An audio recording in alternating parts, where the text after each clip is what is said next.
Saudara, setidaknya 9 orang tewas termasuk 2 orang bayi dan anak balita setelah Israel secara brutal kembali menyerang permukiman warga di Gaza Utara hari Jumat waktu setempat.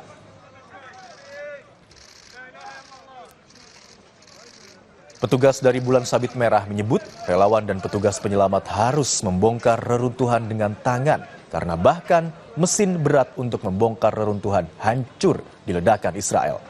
Lebih dari 50 warga berlindung di kamp pengungsian setelah Israel terus menggencarkan serangannya dan meledakkan permukiman warga.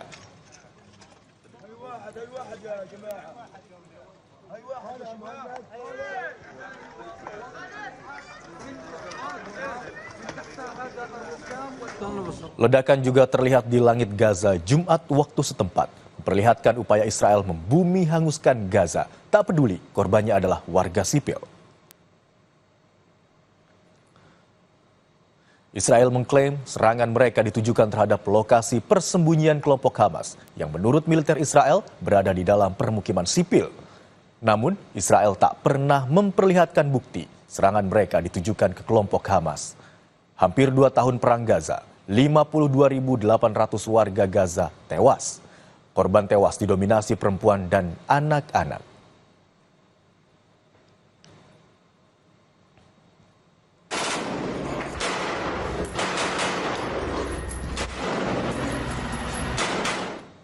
Israel melancarkan serangan terhadap sejumlah wilayah di Lebanon Selatan yang mengakibatkan beberapa bangunan hancur dan terbakar.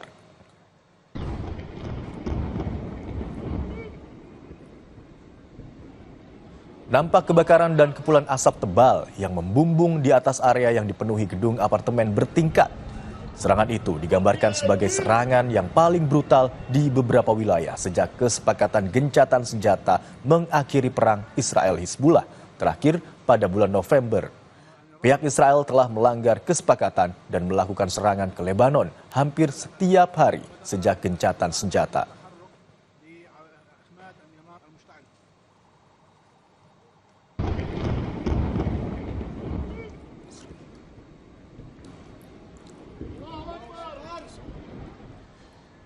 Beralih ke informasi lainnya, saudara, banjir bandang melanda pantai timur Australia dan menewaskan 4 orang.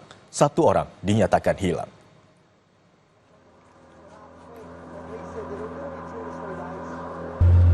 Sebanyak 50.000 warga terisolasi akibat banjir di sepanjang pantai negara bagian New South Wales di utara Sydney setelah berhari-hari hujan lebat.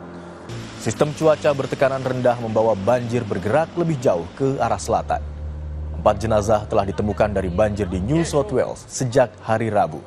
3 korban berkendara ke dalam banjir, sementara 1 orang ditemukan tewas di beranda rumahnya yang terendam banjir. 1 korban lainnya masih hilang.